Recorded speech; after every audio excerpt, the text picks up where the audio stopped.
Vamos ver como fica mulheres em posições de comando em situações eleitorais e de crise graves. É interessantíssimo o assunto, porque nós temos agora, começando depois da manhã, as eleições para o Parlamento Europeu. Na verdade, elas começam na terça-feira, mas vão até o final da semana. Projeta-se na eleição do Parlamento Europeu um forte crescimento de partidos de direita e de extrema-direita, o que leva a um forte desafio a 3 mulheres que têm posições políticas de grande destaque e são decisivas nesse processo. Como é que a Europa enfrenta a sua pior crise desde a Segunda Guerra Mundial? Confira. Mais de 350 milhões de eleitores vão às urnas a partir desta quinta-feira para definir os 720 integrantes do Parlamento Europeu. Neste ano, os olhos se voltam para os políticos mais à direita, cujas bancadas vêm ganhando espaço, e colocam 3 mulheres no centro deste debate. Ursula von der Leyen, presidente da Comissão Europeia, Giorgia Meloni, primeira-ministra da França, e Marine Le Pen. A revista The Economist resumiu da seguinte maneira a influência delas: as 3 mulheres que vão moldar a Europa. Von der Leyen faz parte de uma coligação de centro-direita, que terá que dialogar com expoentes partidos da extrema-direita, liderados pelas outras 2 mulheres. A coalizão, da qual faz parte o Partido Irmãos da Itália, da primeira-ministra Giorgia Meloni, é uma das maiores do Parlamento Europeu e deve ganhar ainda mais cadeiras nas eleições. Meloni, no entanto, dá sinais de agir diferente de seus pares mais radicais.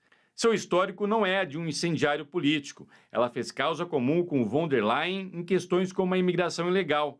As 2 mulheres fizeram visitas conjuntas aos países do norte da África, estabelecendo acordos com autocratas para conter o fluxo imigratório. Ela tem sido uma forte apoiadora da Ucrânia, ao contrário de alguns de seus colegas da direita populista. Um acordo entre Ursula e Meloni pode dividir os populistas da direita entre moderados e outros mais extremistas, afirma a publicação, o que poderia fragmentar os mais radicais. E é aí que surge o terceiro rosto feminino mais influente, a líder francesa Marine Le Pen. O partido dela, o Reagrupamento Nacional, integra o grupo Identidade e Democracia dentro do Parlamento Europeu, que também deve se sair bem nas eleições. O Identidade e Democracia expulsou recentemente outro partido de extrema-direita, o alemão AfD, por considerá-lo muito radical. O racha abriu espaço para que Le Pen buscasse se aproximar do partido de Giorgia Meloni. Os acordos após as eleições do Parlamento Europeu podem ser demorados e o risco é de uma ascensão de extremistas impulsionados pela guerra na Ucrânia, em Gaza, questões migratórias e choques econômicos.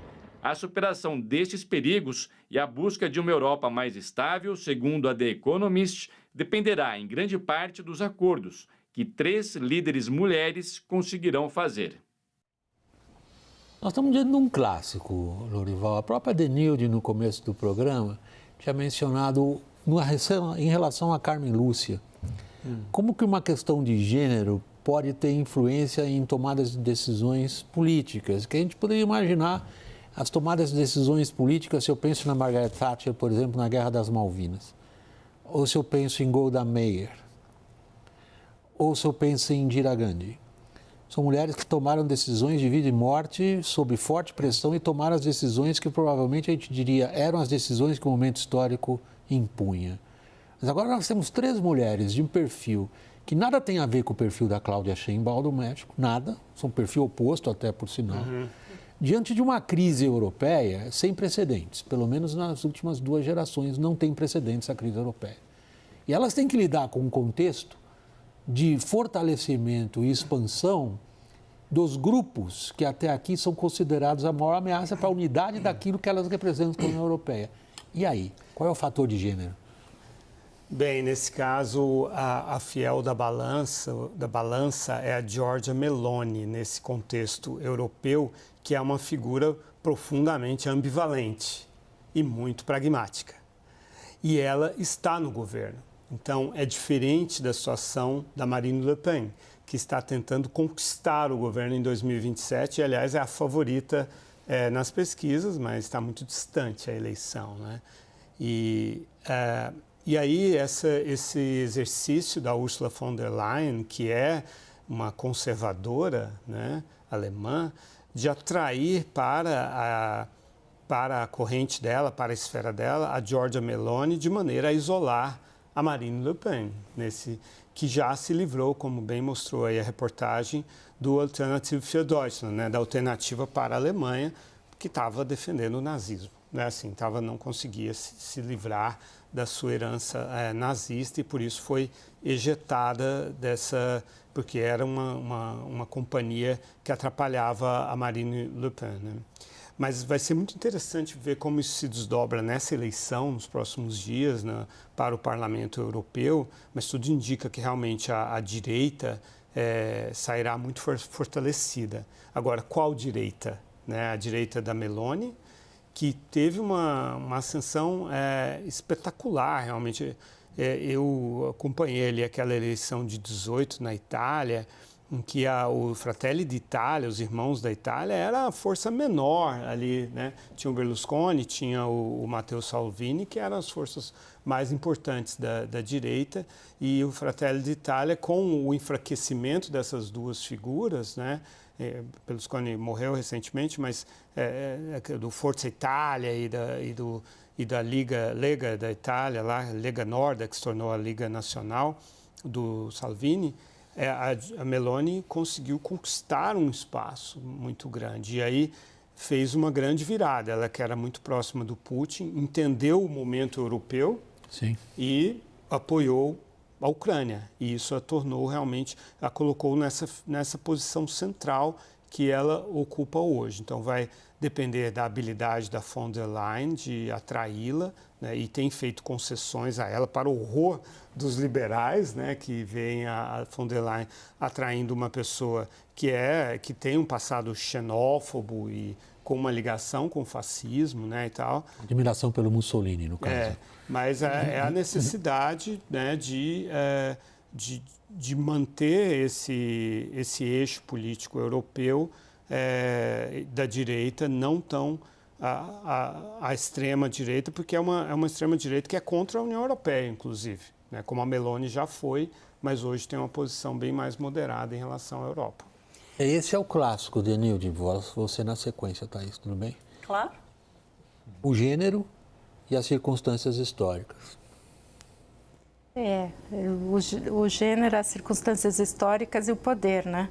Porque o caso da Meloni é o caso de que quando você assume o poder, a sua capacidade de atuação muda, né, e um pragmatismo entra. Apesar de que internamente ela continua nas suas batalhas morais, né, e nos discursos inflamados, e a gente tem visto isso nessa campanha para o parlamento, ela usou de um pragmatismo muito grande, como o Lorival colocou, na sua agenda externa e até mudando de posição com relação à União Europeia e à questão da Ucrânia e Rússia. Então, mostra que os limites também são dados pela capacidade de exercer o poder e como você quer se manter no poder.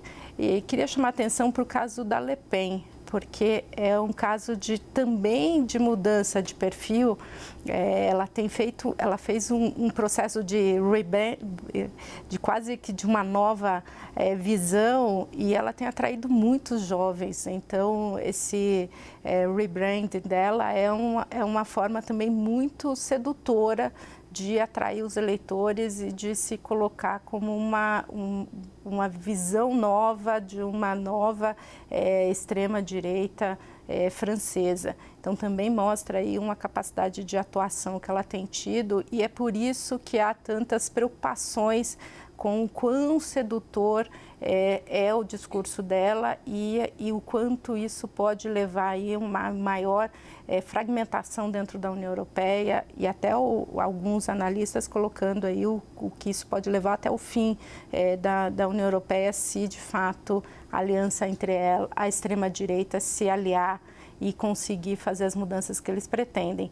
Então também é um caso que mostra aí o quanto a mudança de perfil e olhando quais são as possibilidades de atuar, tem também exercido aí mudanças nesse processo.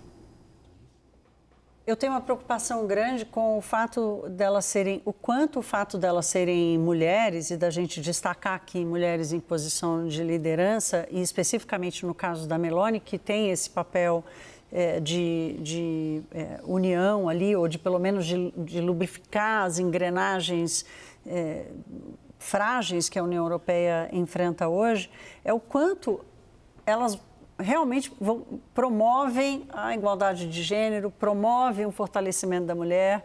A Meloni, ela fez uma mudança, eu estava até consultando aqui exatamente quando aconteceu, porque eu me lembro, foi marcante para mim, ela fez uma mudança numa lei que legaliza o aborto na Itália para permitir o ativismo daqueles pró-vida, né?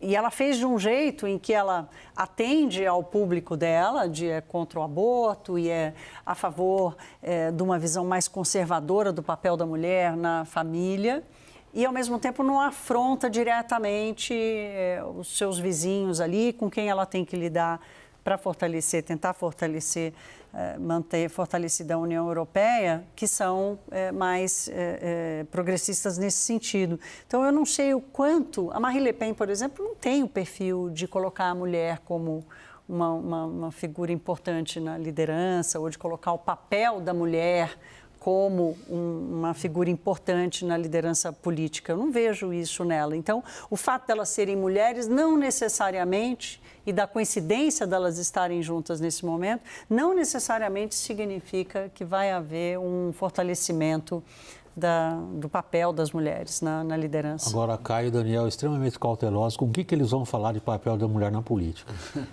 Não, William, eu só ia colocar que... Eu gostaria de colocar que a causa, vamos dizer assim, da mulher e a causa de gênero, ela tem, eu noto isso, bandeiras diferentes à esquerda e à direita. Né? Tanto que, invariavelmente, a bancada feminina no Congresso Nacional, ela diverge, porque ela é dividida ao meio. Metade é de esquerda e metade é de direita.